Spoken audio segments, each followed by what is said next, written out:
নমস্কার, আমি ভাস্বতী। আপনি দেখছেন আপডেট বাংলা ইউটিউব চ্যানেল। রইল আজকের সবচেয়ে বড় 10টি প্রধান খবর। দেখে নিন এক নজরে আজকের হেডলাইন্সগুলি। আপনি বলছেন মাসে 1000 দেবেন, ওরা মাসে 1 লাখ কামায়। ভিন রাজ্যে কর্মরত বাঙালিদের নিয়ে বড় কথা শুভেন্দুর। বড় বড় অফিসারদের নাম করে রেলে চাকরির টোপ। আরপিএফ এর হাতে গ্রেপ্তার টিএমসি নেতা। রাহুলের ডিনারে বিরোধী শিবিরে চাঁদের হাট। খাওয়া দাওয়ার মাঝেই মধ্যমণি সেই এসআইআর। কেষ্টগড়ে কাজল ঘনিষ্ঠ তৃণমূল বিধায়ককে চোর বলল তৃণমূল কর্মীরাই। বিরাট চাঞ্চল্য।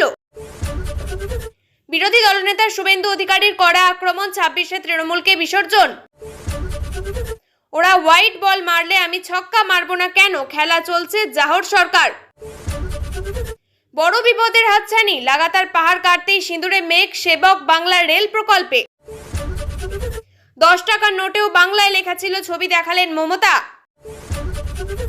মালদা জলপাইগুড়িতে গোষ্ঠী কোন্দলে বিরক্ত অভিষেক। দলের শৃঙ্খলা ফেরাতে কড়া বার্তা।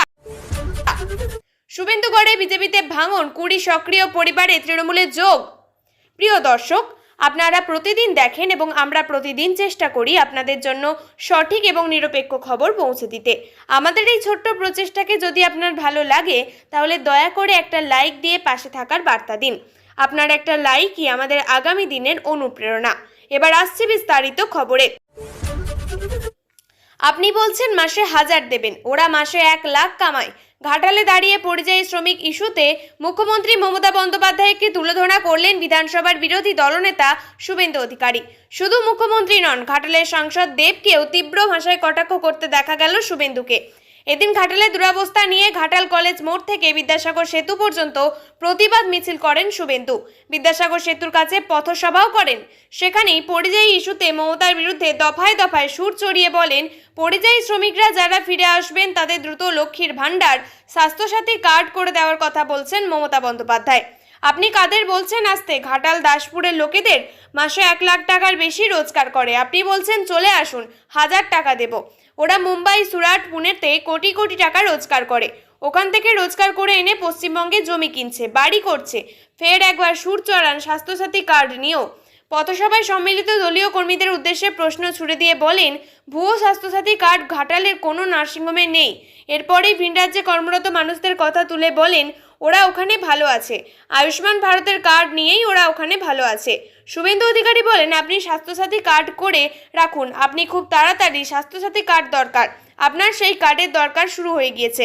বাংলার বিরুদ্ধে কথা বলার আপনার বিরুদ্ধে প্রতিবাদ শুরু হয়ে গিয়েছে। কাঁচরাপাড়া ওয়ার্কশপে চাকরি দেওয়ার নাম করে লক্ষ লক্ষ টাকার প্রতারণার অভিযোগ। টোপ দিয়ে টোপ হিসাবে ব্যবহার করা হয়েছিল একাধিক অফিসারের নাম। এই অভিযোগে একেবারে ওয়ার্কশপ থেকে আরপিএফ এর হাতে গ্রেপ্তার দাপুটে তৃণমূল নেতা অশোক দাস। তিনি ছাড়াও আরও 3 জনকে গ্রেপ্তার করা হয়েছে বলে জানা যাচ্ছে। ধৃতদের কাছ থেকে বেশ কিছু ভুয়ো রেলের আইডেন্টিটি কার্ড এবং কিছু ভুয়ো নথিপত্র উদ্ধার করেছে রেল পুলিশ। পরে তাদের বীজপুর থানার হাতে তুলে দেয় আরপিএফ। প্রতারণা, সরকারি নথি জালের অভিযোগে দায়ের করে পুলিশ। তাই এদিন ব্যারাকপুর আদালতে তোলা হয়। তৃণমূলের নাম জড়াতে স্বভাবতই এই ঘটনাকে কেন্দ্র করে এলাকার রাজনৈতিক মহলে শুরু হয়ে গিয়েছে চাপানুত্তর।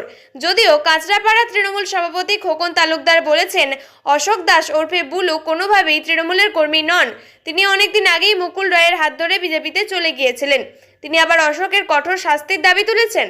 তবে ছেড়ে যাওয়ার কথা না বলতে নারাজ বিজেপির ব্যারাকপুর সাংগঠনিক যুব মোর্চার জেলা সভাপতি বিমলেশ তেওয়ারি বলেছেন, উনি আগে কংগ্রেস করতেন, পরে তৃণমূলে। মাঝে মুকুল রায়ের হাত ধরে বিজেপি করেছিলেন কিছুদিন, কিন্তু আর বিজেপিতে নেই। এই ধরনের লোকেদের বিজেপিতে কোনো জায়গা হয় না। আমাদের প্রশ্ন, কিভাবে ওনারা এই ধরনের কাজ করতে পারেন?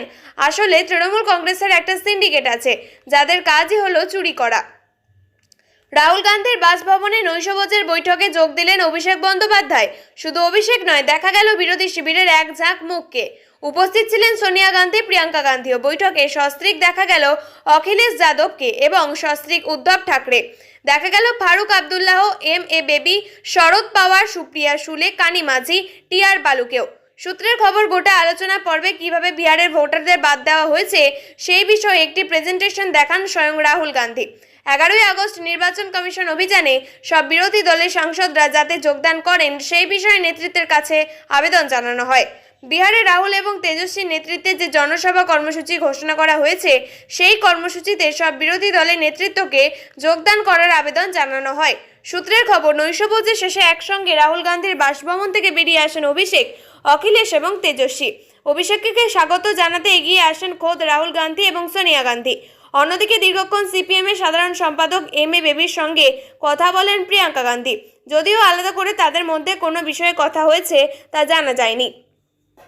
রাজ্যের মুখ্যমন্ত্রী সম্প্রতি বোলপুর সফরে এসে ঘোষণা করেছিলেন, আমাদের পাড়া আমাদের সমাধান কর্মসূচি জেলার প্রতিটি ব্লকে আয়োজন করতে হবে।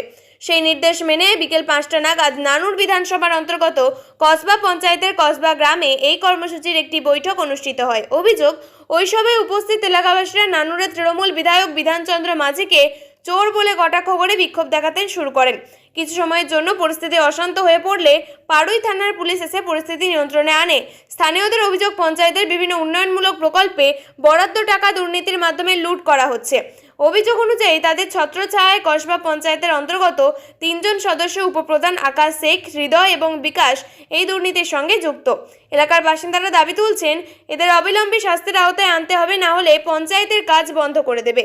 এমন ঘটালে কিছু সময়ের জন্য পরিস্থিতি অশান্ত হয়ে পড়লে পাড়ুই থানার পুলিশ এসে পরিস্থিতি নিয়ন্ত্রণে আনে। এই ঘটনার পরিপ্রেক্ষিতে কি সাফাই দিলেন এই ঘটনার মুখোমুখি হওয়ার বিধায়ক বিধানচন্দ্র মাঝি? এদিন সবাই থাকা কয়েকজনের মধ্যে নিজেদের পরিচয় তুলে অনুব্রত মণ্ডলকে ঘনিষ্ঠ লোক হিসেবে তিনি জানান, তারা এই ধরনের অপকর্ম বরদাস্ত করবেন না। অন্যদিকে একাংশ নিজেদের কাজল গোষ্ঠীর লোক বলে দাবি করেন। এর জেরে আবারও তৃণমূল গোষ্ঠীর দ্বন্দ্ব সামনে এসেছে, অভ্যন্তরীণ গোষ্ঠী দ্বন্দ্বের ইঙ্গিত। ঘাটাল প্রতি বছরের মতো এই বছরেও জনমগ্ন। আর এই বন্যা পরিস্থিতি পরিদর্শনে গিয়ে রাজ্যের শাসক দল তৃণমূলকে কড়া ভাষায় আক্রমণ করেছেন রাজ্যের বিরোধী দলনেতা শুভেন্দু অধিকারী। বন্যা ত্রাণ, ভুয়ো ভোটার সহ একাধিক ইস্যুতে প্রশ্ন তুলে তিনি বললেন, 26-এর নির্বাচনে তৃণমূলকে বিসর্জন দেবেন মানুষ। বন্যা পরিস্থিতি পরিদর্শনে সম্প্রতি ঘাটাল গিয়েছিলেন মুখ্যমন্ত্রী মমতা বন্দ্যোপাধ্যায়। তার এই সফরকে কটাক্ষ করেন শুভেন্দু। তিনি বলেন, মুখ্যমন্ত্রী এসে ডাঙায় দাঁড়িয়েছিলেন, চটি পরে ক্যামেরার সামনে এসে তো খিচ মেরি ফটো। ঘাটালের সাংসদ অভিনেতা দেবকে আক্রমণ করে তিনি জানান, একজন চিটিংবাজ। সংসদে সবথেকে কম উপস্থিতি এই 3বারের সাংসদের। এরপরে ভোটের সময় একবার আসে আর বলে আই লাভ ইউ। পরিযায়ী শ্রমিকদের জন্য মুখ্যমন্ত্রীর ঘোষিত মাসিক 1000 টাকা ভাতা প্রসঙ্গে শুভেন্দু অধিকারী বলেন, তারা মাসে 1 লক্ষ টাকার বেশি রোজগার। গুজরাট, দিল্লির মতো বিভিন্ন রাজ্যে গিয়ে প্রচুর টাকা রোজগার করেন, সেই টাকা দিয়ে বাংলায় এসে জমি কেনেন। ঘাটাল মাস্টার প্ল্যান নিয়েও সরবন শুভেন্দু। একই সঙ্গে তিনি ডিভিসি জল ছাড়া নিয়েও মুখ্যমন্ত্রীর মন্তব্যের বিরোধিতা করেন। রাজ্যের 4 সরকারি অফিসারের বিরুদ্ধে এফআইআর করার সুপারিশ করেছে নির্বাচন কমিশন। আর সেই নোটিশ আসার পরেই মুখ্যমন্ত্রী মমতা বন্দ্যোপাধ্যায় জানিয়ে দিয়েছেন, তিনি রাজ্যের কোনো সরকারি অফিসারের বিরুদ্ধে কোনো ব্যবস্থা দেবেন না। প্রাক্তন মুখ্য নির্বাচনী আধিকারিক জহর সরকার জানিয়েছেন, আসলে মমতা এই বিষয়টিকে একটা ইস্যু করতে চাইছেন। সরকারি আধিকারিকের বিরুদ্ধে অভিযোগ উঠেছে, এক্ষেত্রে রাজ্য সাসপেনশন আপত্তি জানাতে পারে। এই প্রশ্নের উত্তরে প্রাক্তন সিইও জহর সরকার উল্লেখ করেছেন, কমিশনের কাছে সংবিধানের আর্টিকেল 325, 326 অনুযায়ী বিশেষ ক্ষমতা আছে। তিনি জানিয়েছেন, মূলত ভোটার লিস্ট বা ইলেকটোরাল রোল তৈরির সময় নির্বাচন কমিশনের কাছে অফুরন্ত ক্ষমতা থাকে। আর সংবিধান অনুযায়ী কমিশন ঠিক করবে না ভোট কি করবে তা ঠিক করেন, ফলে মানব না, এটা সরাসরি বলা উচিত নয় বলে মন্তব্য করেন তিনি।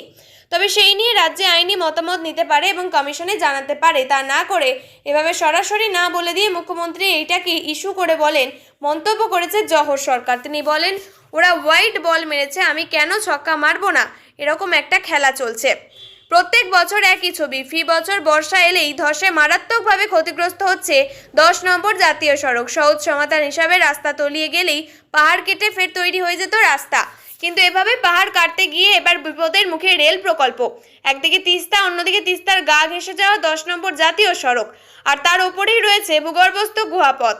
গত কয়েক বছরে বারবার তিস্তার ছোবলে তলিয়ে গিয়েছে 10 নম্বর জাতীয় সড়কের বড় অংশ, কিন্তু সহজ সমাধান হিসাবে পাহাড় কেটে রাস্তা তৈরি হচ্ছে। এই পাহাড় কাটলে ক্ষতির মুখে পড়তে হতে পারে পাহাড়ের ভিতর দিয়ে যাওয়া গুহাপথের রেল প্রকল্পই। ফলে স্থায়ী সমাধানের কথা বলছেন বাসিন্দাদের দাবি, একদিকে তিস্তাকে বাঁধ দিয়ে একাধিক জলবিদ্যুৎ কেন্দ্র, অন্যদিকে যত্রতত্র নির্মাণ আর পাহাড়ি পথে নিয়মকে বুড়ো আঙুল দেখিয়ে ওভারলোডের ট্রাক চলাচলে বারবার রাস্তা তলিয়ে যাচ্ছে। ইতিমধ্যেই রাস্তা এবং টানেলের দূরত্ব মাত্র 160 মিটারে পৌঁছেছে, কিন্তু ফের রাস্তা তলিয়ে গেলে তারপর প্রশ্ন ঘুরলে উত্তর সহজ মিলছে না। বাংলা ভাষা নিয়ে আবারও একবার সরব হলেন মুখ্যমন্ত্রী মমতা বন্দ্যোপাধ্যায়। বীরভূমের অনুষ্ঠানে গিয়ে মমতা বলেন, বাংলা ভাষা বলে নাকি কিছু নেই, তাহলে রবীন্দ্রনাথ কি ভাষায় কথা বলতেন? এদিন মঞ্চে দাঁড়িয়ে মুখ্যমন্ত্রী বলেন তার মোবাইল ফোনটি গাড়ি থেকে এনে দিতে। তার ফোনে একটি ছবি বের করে তিনি দেখান সংবাদ মাধ্যমে। একটি 10 টাকার নোটের ছবি দেখান তিনি। সেটি 1912 সালের নোট বলে দাবি করেন মমতা। 1912 সালে 10 টাকার নোটে বাংলায় লেখা ছিল। আজ হঠাৎ বলে দিচ্ছেন বাংলা বলে কোনো ভাষা নেই। ঐতিহ্যশালী ভাষা হলো বাংলা। মুখ্যমন্ত্রী এদিন আরও বলেন, আমাদের বাঙালিদের স্বাধীনতা আন্দোলনের প্রাণ দিয়ে স্বাধীনতা আনেন। তখন তোমার দল কোথায় ছিল? দল তৈরি হয়েছিল?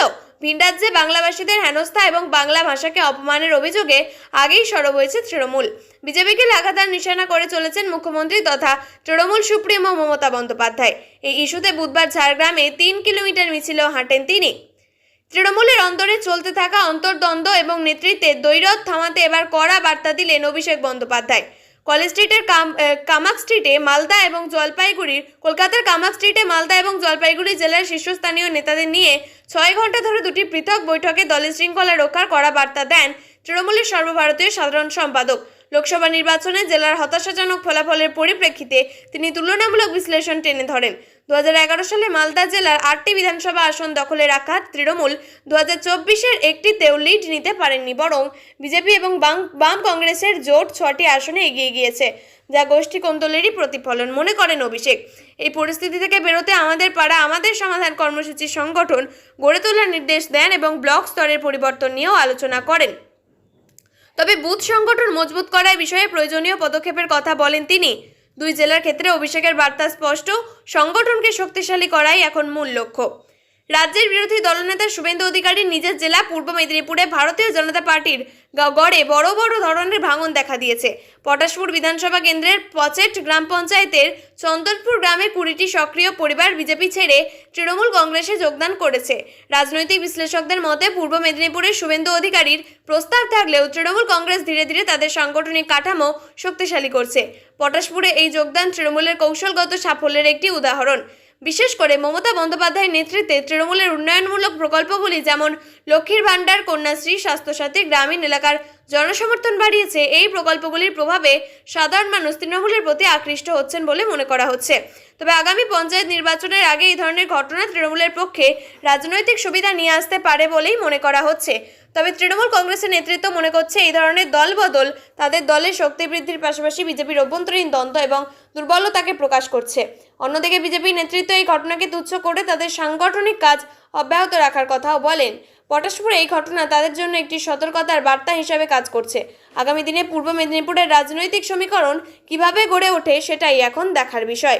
প্রিয় দর্শক, নিয়মিত সঠিক খবরগুলি সঠিক টাইমে পেতে সাবস্ক্রাইব করুন আপডেট বাংলা চ্যানেলটিকে। ধন্যবাদ।